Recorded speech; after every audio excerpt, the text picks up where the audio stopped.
오늘 소개해드릴 책은 유시민 작가의 청춘의 독서, 부제가 세상을 바꾼 위험하고 위대한 생각들입니다. 그중 11번째 챕터, 우리는 왜 부자가 되려 하는가, 솔스타인 베블런의 유한 계급론을 소개합니다. 이 챕터의 시작글이 재미있는데요. 유시민 작가가 얼마나 베블런을 애정했는지를 보여주는 소개글이 시작됩니다. 높은 수준의 지성을 가진 에일리언이 지구 행성을 방문했다.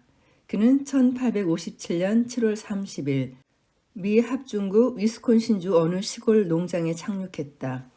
오랫동안 미네소타주 노르웨이 이민자 마을에 살았고 미국 여러 대학에서 경제학과 철학을 공부해 철학 박사 학위를 받았는데 주로 했던 일은 그저 빈둥거리면서 사람을 관찰하거나 책을 읽는 것이었다. 이 에일리언은 1929년 8월 3일 한 사람의 환송객도 없이 캘리포니아 외딴 오두막에서 지구 행성을 떠났다. 그가 어떻게 지구를 찾아왔으며 어느 은하, 어느 행성으로 돌아갔는지는 아무도 모른다. 지구에서 활동하는 동안 그는 소스타인 펀드 베블런이라는 어딘가 좀 촌스러운 느낌이 드는 이름을 쓰면서 많은 여인들과 사랑을 나누었고 여러 권의 책을 썼다. 그중 하나가 1899년에 작성한 지구 행성에서 가장 크게 번창한 종 가운데 하나인 호모사피엔스의 문화 양식과 사회 진화에 관한 보고서였다. 그는 고향별 당국에 이것을 제출했을 것으로 추정되는데 왜 그랬는지는 알 수 없으나 문제의 보고서를 지구인에게도 보여주고 떠났으니 그것이 바로 유한 계급론, 제도의 진화에 대한 경제적 연구였다. 마치 SF 소설의 시작 부분처럼 소개된 이 유한 계급론이 저는 굉장히 궁금해졌습니다. 이 책은 앙리 파브르의 곤충계와 비슷하다. 호모사피엔스의 사회적 행동을 꼼꼼하게 살핀 관찰 기록이며 찰스 다윈이 종의 기원에서 제시한 진화의 법칙을 적용해 호모사피엔스의 사회적 진화 과정을 분석하고 묘사한 연구 보고서라고 할 수도 있다. 베블런은 19세기 말 미국 부자들의 행태와 주류 경제학의 철학적 기초를 야유하고 조롱했다. 예나 지금이나 사람들은 돈을 벌고 싶어 한다. 왜 그럴까? 돈을 버는 것은 경제학 용어로 말하면 육체적, 심리적 만족과 행복을 얻는 데 필요한 생활 자료를 취득하기 위한 활동이다. 이것이 주류 경제학자들의 대답이다. 그런데 베블런은 전혀 다른 견해를 제출했다. 그는 이것이 기본적인 의식주를 해결하지 못해 발버둥 치는 가난한 하층 계급에게나 들어맞는 이론이라고 했다. 베블런에 따르면 사람들이 돈을 벌려고 하는 것은 돈으로 다른 사람을 이기려고 하는 경쟁심 때문이다. 남들보다 더 많은 부를 소유하는 것, 돈은 수단이 아니라 그 자체가 목적이라는 것이다. 58쪽에서 발췌한 다음 인용어를 보면은요. 부에 대한 욕망은 그 본질적 속성 때문에 한 개인의 경우에도 충족되기 힘들다. 하물며 부에 대한 평균적 일반적 욕망이 충족이야 말할 나위도 없다. 아무리 폭넓게 평등하게 또는 공정하게 부가 나누어지고 공동체의 부가 일반적으로 아무리 증가한다고 해도 재화를 축적하는 일에서 다른 모든 사람을 능가하려고 하는 만인의 욕망의 근거를 둔 그러한 욕구를 충족하는 데 이르지는 못한다. 우리나라 속담에 99섬 가진 부자가 가난한 농부에게서 한 섬을 더 빼앗아 100섬을 채운다는 말이 있죠. 정말 부에 대한 인간의 욕망을 통찰력 있게 표현한 말인 것 같습니다. 베블런의 주장에 따르면 나의 행복은 내가 소비하는 재화와 서비스 또는 내가 소유한 부의 절대량이 아니라 그것이 다른 사람의 것보다 많으냐 적으냐에 좌우된다. 부를 축적하는 경쟁에서는 남을 이기는 것이 행복의 열쇠다. 부의 절대적인 크기는 별로 중요하지 않다. 베블런의 주장은 관찰의 산물이다. 그는 추상적 공리와 논리적 추론에 기대지 않았다. 돈을 벌고 축적하는 일에 목숨을 거는 호모사피엔스의 행동을 있는 그대로 관찰한 끝에 이런 결론에 도달했다. 베블런은 현대를 포함하여 인류 문명 전체를 사적 소유권의 기초에 성립한 야만 문화로 규정했다. 호모사피엔스는 사유재산의 발생을 계기로 미개의 문화에서 야만 문화로 넘어왔다. 그리고 그는 야만 문화 전체를 통틀어 사회를 지배한 집단에게 유한 계급이라는 이름을 붙였다. 유한 계급의 영어 원문은 레저 클래스입니다. 유한 계급은 생산적 노동을 면제받은 인간 집단을 말한다. 그리고 현대의 유한 계급은 야만 문화의 약탈적 단계를 지배했던 유한 계급의 속성을 고스란히 물려받았지만 그것을 다른 방식으로 표현한다. 그것이 바로 금전적 경쟁, 과시적 소비, 과시적 여가이다. 여기서 잠깐 생산과 레저라는 용어에 대한 베블런의 설명을 들어보자. 생산이란 수동적인 물질에서 새로운 목적을 지닌 새로운 것을 창조하는 창의적인 제작자의 노고를 말한다. 그리고 레저라는 용어는 나태나 무의를 의미하지 않는다. 그것은 생산적 노동은 가치가 없다라는 의미에서 그리고 게으르게 살아도 될 만큼 금전적 능력이 있다는 증거로서 시간을 비생산적으로 소비하는 것을 의미한다. 저는 이 부분에 대해서는 유시민 작가의 설명이 더 쉽게 이해가 되는데요. 이것은 자연 생태계의 질서와 유사하다. 지구 행성의 에너지원은 태양이다. 푸른잎 식물은 물과 이산화탄소에 햇빛을 결합함으로써 생물이 활용할 수 있는 최초의 에너지를 만든다. 초식식물은 식물이 만든 에너지를 착취한다. 육식동물은 초식동물을 잡아먹음으로써 착취자를 다시 착취한다. 생산적 노동을 하는 사람이 식물 또는 초식동물이라면 유한계급은 육식동물이다. 유한계급의 직업은 신분에 따라 다르지만 비생산적이라는 점에서 동일한 경제적 특징을 가진다. 이들 비생산적 상류 계급의 직업은 예나 지금이나 주로 정치, 전쟁, 종교의식 그리고 스포츠와 관련되어 있다. 베블론의 관찰에 따르면 호모사피엔스의 야만 문화가 약탈적 단계에서 준평화적 단계로 이양하면서 유한계급의 행동 양식에 큰 변화가 찾아들었다. 사회적 기술적 분업의 발전과 더불어 일상생활과 사고습관 속에 자리 잡고 있던 약탈적 행동이 점차 생산 활동으로 대체되자 성공의 지표가 약탈의 전리품에서 축적된 재산으로 옮겨간 것이다. 이제 사회에서 명성과 지위를 얻으려면 재산을 축적해야만 했다. 부는 약탈의 전리품을 대신하여 능력을 공인받는 훈장이 되었고 타인의 존경을 불러오는 독자적이고 결정적인 요소가 되었다. 부의 유래는 문제가 되지 않는다. 자기가 노력해서 얻었든 부모를 잘 만나서 상속을 받았든 결국 처음에는 단순히 능력의 증거로 평가되던 부의 소유가 그 자체로서 가치가 있다는 일반적 통념이 굳어지는 것이다. 그러나 베블론이 묘사한 유한계급의 삶은 결코 삭막하거나 살벌하지 않다. 더없이 우아하고 화려하고 평화적이기까지 하다. 그들은 문화예술을 후원하고 가난한 사람들을 위해 천문학적인 돈을 기부한다. 록펠러, 모건, 벤더빌트, 카네기 등 19세기 말 미국의 억만장자들은 이런 일을 했다. 물론 개인적 씀씀이 더 컸다. 부를 획득하고 축적하기 위해 삶의 모든 정열을 쏟았던 그들이 도대체 왜 그렇게 돈을 낭비하는 것일까? 베블론에 따르면 그 또한 명성을 얻기 위한 인습적 경쟁의 현상 형태에 불과하다. 베블론은 이런 행위에 과시적 소비라는 명예로운 이름을 부여했다. 유한계급은 생활의 욕구를 충족하기 위해서가 아니라 자기의 부를 만인의 눈앞에서 입증하는 수단으로 소비를 선택한다. 이런 이야기를 베블론은 다음과 같이 매우 고상한 학술적 언어로 표현했다.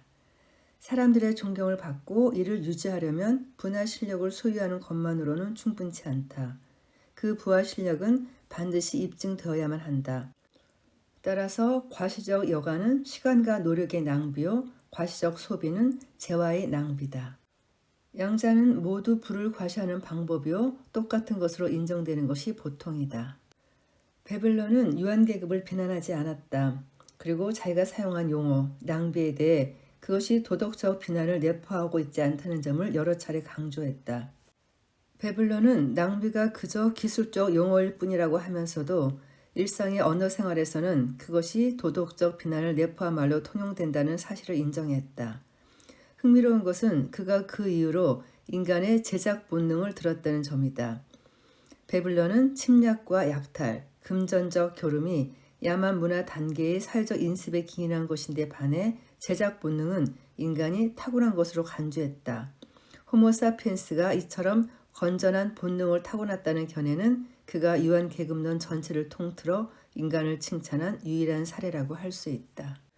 유한 계급론은 호모사피엔스의 주류 경제학에 대한 비판이며 조롱이다. 베블런은 주류 경제학의 합리적 개인이라는 관념과 효용 함수에 근저해 있는 기본 공리를 부인했다. 나아가 경제학자들이 숭앙하는 시장 가격 결정 이론에 대해서도 그 보편적 타당성을 인정하지 않았다. 가격이 오르면 수요량은 감소한다. 그래서 경제학 교과서들은 기하학적으로 우향향인 수요 곡선을 제시한다. 그런데 베블런은 이것을 뒤집었다.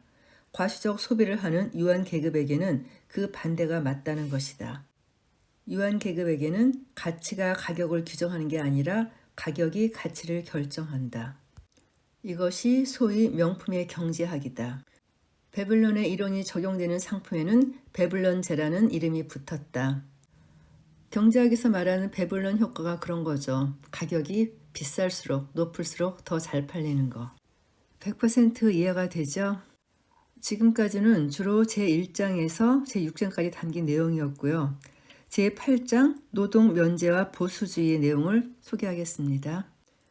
여기에서 베블런의 냉담하고 이방인 같았던 삶을 이해하는 단서를 찾았고 내가 현실에서 겪은 실패의 쓰라림을 덜어주는 심리적 위안을 얻었다. 10가지 넘는 언어를 읽고 말할 수 있었던 이 천재는 마르크스와는 달리 세상사에 개입하지 않았다. 유한 계급을 타도하자고 선동하지도 않았고 유한 계급의 존재 양식을 받아들이지도 않았다. 세상에서 뚝 떨어져 살았고 지구 행성에 자기가 살았던 흔적을 남기는 것도 원하지 않았다. 왜 그랬을까? 나는 유한 계급론의 제8장에서 이 의문을 풀 단서를 발견했다. 잠깐 베블런의 생애를 살펴보기로 하자.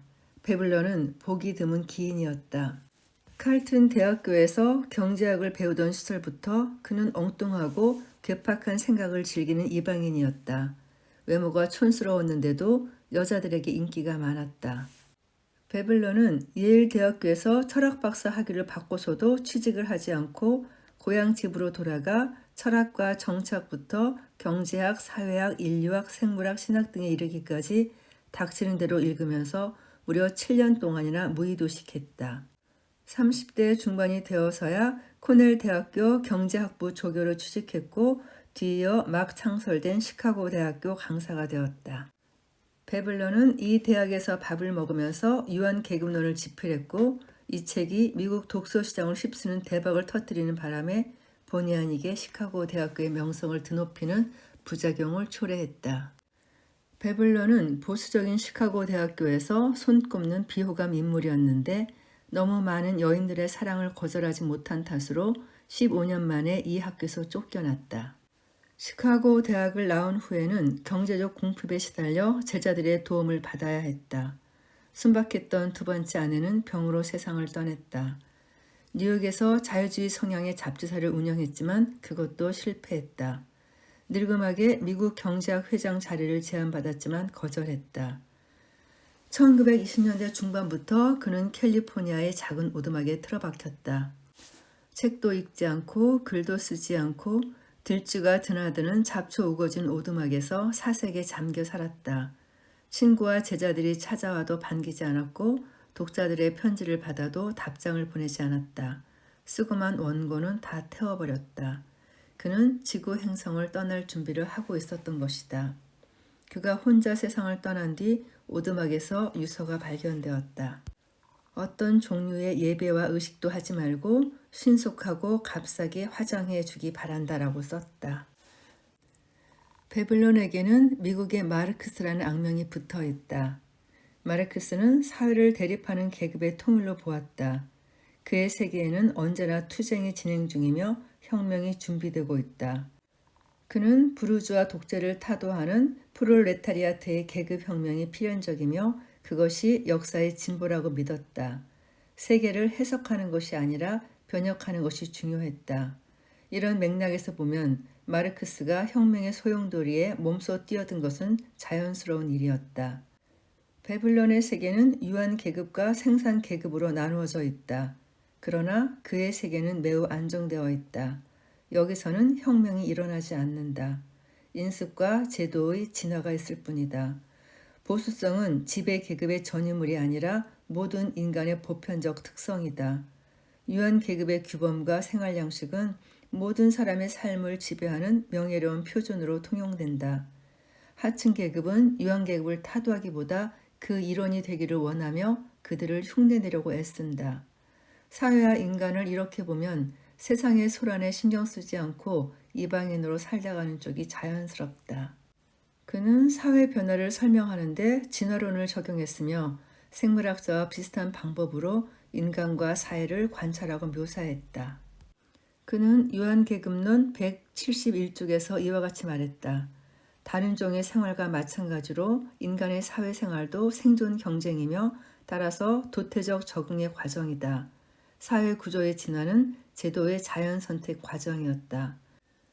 사회의 진화가 제도의 자연 선택이라면 제도는 무엇인가? 베블론에 따르면 제도는 종국적으로 개인과 사회의 관계와 기능에 관한 일반적인 사고방식이며 일정한 시기에 통용되는 모든 제도의 총체가 그 시대의 생활 양식이 된다. 지배적인 생활 양식은 심리학적인 측면에서 그 시대를 지배하는 정신적 태도다. 그리고 그런 지배적인 생활 양식 또는 습관적 사고는 환경의 변화를 강요하지 않는 한 무한정 지속되는 경향이 있다. 그래서 이렇게 전승되는 제도, 습관적 사고, 견해, 정신적 태도와 소질은 그 자체가 보수적인 요인이 된다. 모든 인간은 보수적이다. 그런데 생활 환경은 계속 변화한다. 따라서 지배적 생활 양식과 습관적 사고방식은 그 시기의 생활 환경 또는 상황에 잘 부합하지 않게 된다. 어느 시점인가 변화한 환경이 기존의 지배적인 생활 양식과 습관적 사고를 더는 허용할 수 없는 상황에 도래한다. 사회의 진화는 이럴 때 일어난다. 그런데 생활 환경의 변화가 주는 압력에 덜 노출되거나 둔감한 사람일수록 그 압력을 버텨낼 힘이 있는 개인일수록 더 오래 정신적 적응을 거부할 수 있다. 유한계급이 바로 그런 개인들의 집단이다. 유한계급은 물질적 이익이나 기득권 때문에 보수적인 것이 아니다. 유한계급론 178쪽에서 베블론은 다음과 같이 말합니다. 생활 습관과 사고방식의 변화는 모두 성가신 일이다. 이 문제와 관련하여 부유층과 보통 사람이 다른 점은 보수주의를 고무하는 동기가 아니라 변화를 재촉하는 경제적 강제에 노출되는 정도의 차이에 있다. 부유층에 속한 사람들이 다른 사람들처럼 쉽게 혁신의 요구에 굴복하지 않는 것은 그렇게 하도록 강제당하지 않기 때문이다. 나는 인간의 행복을 증진하는 유용한 생산적 노동에 종사하는 사람을 더 존중하는 쪽으로 사회 제도가 진화하기를 바라면서 나름대로 노력했는데 정작 그러한 제도 진화의 수혜자가 될 사람들이 나를 외면하고 비난할 때 슬픔을 느꼈다. 그럴 때 아프리카 오지 원시 부족의 생활상을 관찰하는 인류학자처럼 사회 제도의 진화 과정에 일절 개입하지 않고 지켜만 보다가 떠난 베블론이 나를 위로한다. 원래 그런 것이니 상처받지 말라고. 보수성은 유한 계급만의 특수성이 아니라 인간 고유의 보편적 성향이라고. 그들은 다만 진보가 요구하는 인습적 사고와 행동 양식의 재조정을 귀찮아해서 그런 것뿐이라고. 생활 환경의 변화가 더 진행되면 더 많은 사람들이 생각을 바꾸게 될 것이라고. 베블론의 다음과 같은 분석에 위로를 받으면서 자문해 본다. 나도 그처럼 팔짱을 끼고 냉담한 태도로 이 세상을 관찰만 하면서 살면 마음이 편해질까? 179쪽에 실린 내용입니다. 보수주의는 사회에 부유하고 명망 있는 사람들의 특징이기 때문에 영예로운 장식적 가치를 얻는다. 이것이 더 심화되면 우리의 관념 속에서는 보수적 견해를 고수하는 것이 당연히 존경받아야 할 대상으로 평가된다. 보수주의는 상층 계급의 특징이기 때문에 품위가 있는 반면 혁신은 하층 계급의 현상이기 때문에 저속하다. 사람들로 하여금 모든 사회적 혁신을 외면하게 만드는 그 본능적 반발과 비난의 가장 단순한 요소는 사물의 본질적 비속성에 대한 이 관념인 것이다. 그렇기 때문에 혁신자가 대변하는 것이 본질적으로 옳다는 것을 인정하는 경우에도 그 혁신자는 교제하기에는 불쾌한 인물이며 무릇 그와 접촉하는 일을 삼가야 한다는 사실을 의식하지 않을 수 없다. 혁신은 나쁜 것이다. 베블론의 주장은 현실에 잘 들어맞는다. 그렇지만 그는 인간과 사회에 대해 지나치게 비관적이었다. 나는 그가 호모사피엔스를 과소평가했다고 생각한다. 똑같은 생활 환경의 변화와 똑같이 노출되어 있어도 사람들의 반응은 서로 다르다.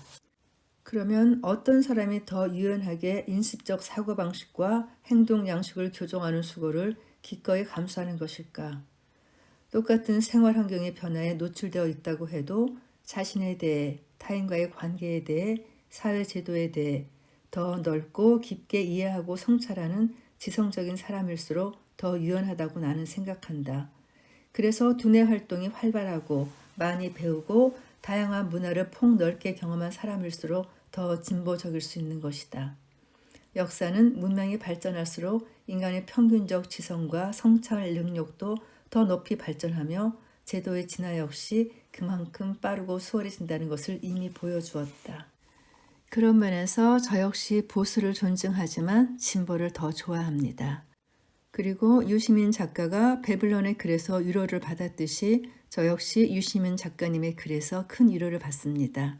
오늘 녹음 여기서 마치고요. 녹음 들어주신 여러분들 감사합니다.